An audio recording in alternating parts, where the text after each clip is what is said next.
निर्मला सीतारमण के बजट ने देश के मिडिल क्लास को बड़ी राहत दी है। सरकार ने 12 लाख तक की इनकम को टैक्स फ्री कर दिया है। किसानों के लिए खजाना खोल दिया है। बजट में किसानों के लिए 11 बड़े महत्वपूर्ण ऐलान किए गए हैं। वहीं बुजुर्गों के लिए भी 6 बड़ी घोषणाएं हुई हैं। सरकार ने बजट में कृषि, एमएसएमई, निवेश और निर्यात को विकास के 4 इंजन बताए हैं।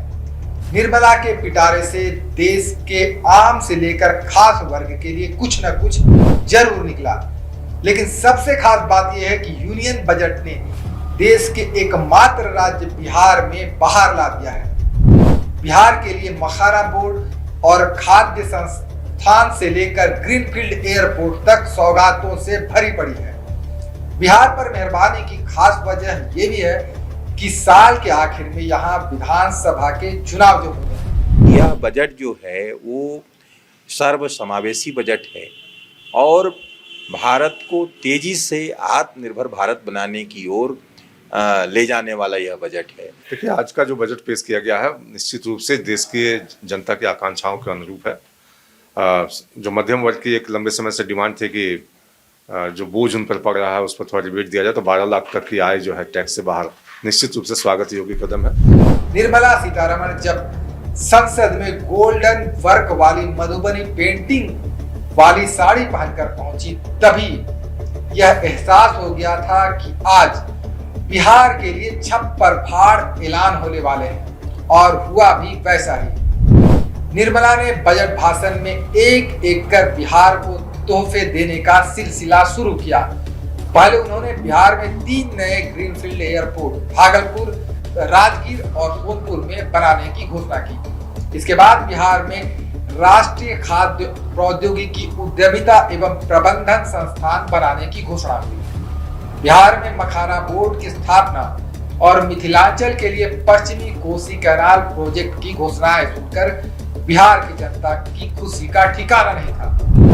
लेकिन बिहार के पड़ोसी राज्य झारखंड को भी निर्मला के बजट से कई उम्मीदें थी, लेकिन वह उम्मीदें अधूरी रह गई।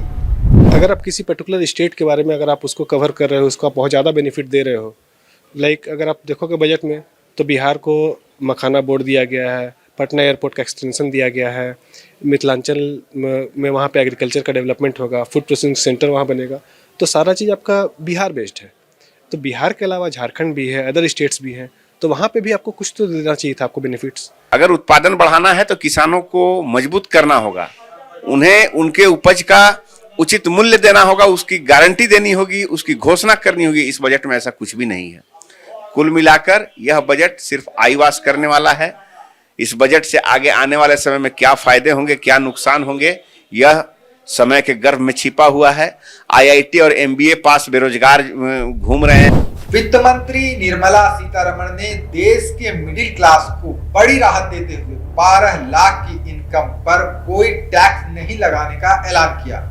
यानी कि अगर आपकी इनकम 12 लाख रुपए है तो आपको 0 टैक्स देना होगा। इतना ही नहीं, उस पर स्टैंडर्ड डिडक्शन भी 75,000 रुपए लागू होगा, जिसके बाद 12,75,000 रुपए की सालाना इनकम पर 0 टैक्स देनदारी बनेगी।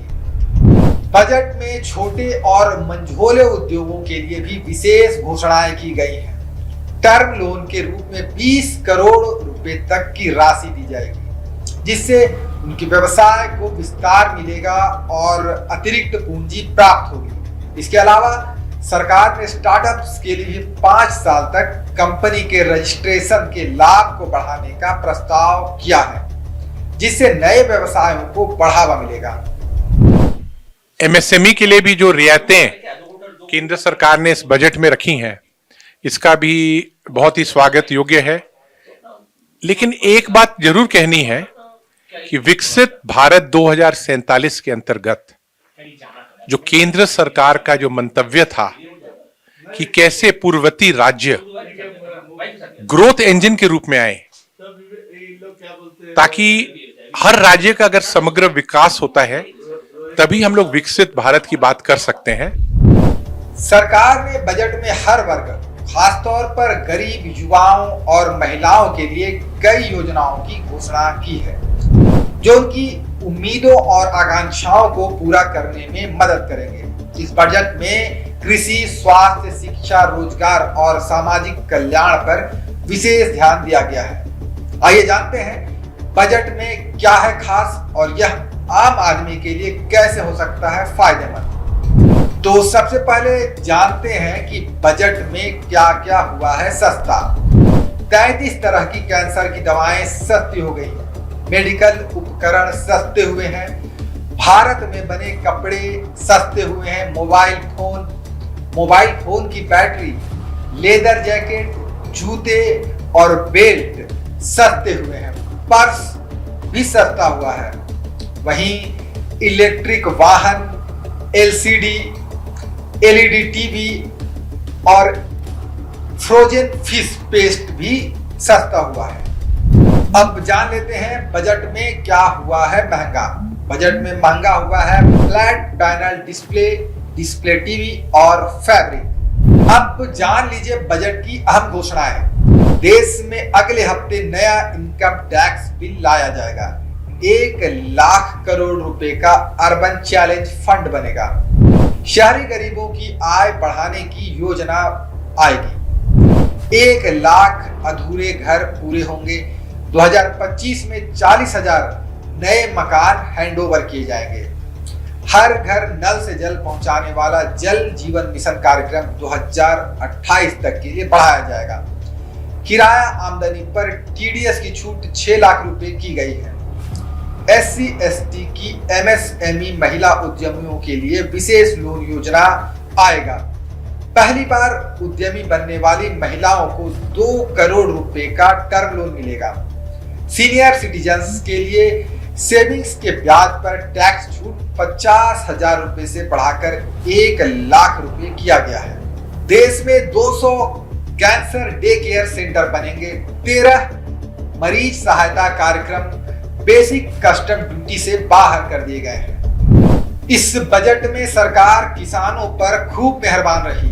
किसान क्रेडिट कार्ड यानी केसीसी की लिमिट 3 लाख रुपए से बढ़ाकर 5 लाख रुपए तक कर दी गई है। देश में पीएम धन धान्य कृषि योजना लागू होगी। इससे 100 जिलों को फायदा होगा। डेयरी और मछली पालन के लिए 5 लाख रुपए तक का लोन दिया जाएगा।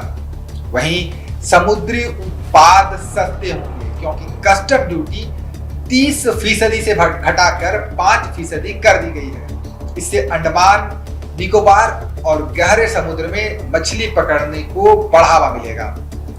दालों में आत्मनिर्भरता हासिल करने के लिए 6 साल का मिशन तैयार किया जाएगा।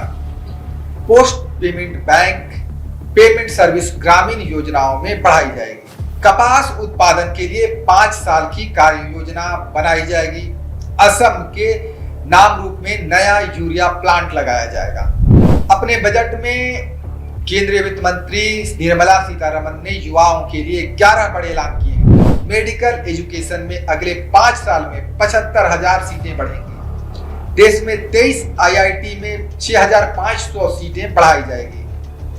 मेडिकल कॉलेजों में 10,000 तक सीटें बढ़ाई जाएंगी। पीएम रिसर्च फेलोशिप के तहत 10,000 नई फेलोशिप दी जाएगी। स्टार्टअप के लिए 10,000 करोड़ रुपए का फंड बनेगा। 500 करोड़ रुपए से 3 आर्टिफिशियल इंटेलिजेंस एक्सीलेंस सेंटर बनाए जाएंगे। देश में ज्ञान भारत मिशन शुरू होगा। 1 करोड़ मैन्यूस्क्रिप्ट का डिजिटाइजेशन होगा। पटना IIT में होटल सुविधाएं बढ़ाई जाएंगी। Make in India make for world को बढ़ावा दिया जाएगा। स्किल बढ़ाने के लिए 5 राष्ट्रीय स्तर के सेंटर बनाए जाएंगे। सभी सरकारी माध्यमिक विद्यालयों और प्राथमिक स्वास्थ्य केंद्रों को ब्रॉडबैंड से कनेक्ट किया जाएगा। बजट में व्यापारियों के लिए भी 6 बड़े ऐलान किए गए हैं। MSME के लिए लोन गारंटी लिमिट 5 करोड़ से बढ़ाकर 10 करोड़ रुपए होगी। सोशल वेलफेयर सरचार्ज हटाने का प्रस्ताव है। 7 टैरिफ रेट हटेंगे। अब देश में 8 टैरिफ रेट ही रह जाएंगे। ग्लोबल कैपेबिलिटी सेंटर टियर 2 शहरों में बनाए जाएंगे। नई लेबर स्कीम से 22 लाख लोगों को रोजगार मिलेगा। बिहार में national institute of food technology बनेगा। सूक्ष्म उद्यमों के लिए 5 लाख रुपए की लिमिट वाले कस्टमाइज्ड क्रेडिट कार्ड जारी होंगे। पहले वर्ष 10 लाख कस्टमाइज्ड क्रेडिट कार्ड जारी किए जाएंगे। शहरी स्ट्रीट वेंडर्स के लिए पीएम स्वनिधि स्कीम की लोन लिमिट बढ़ाकर 30,000 रुपए की जाएगी।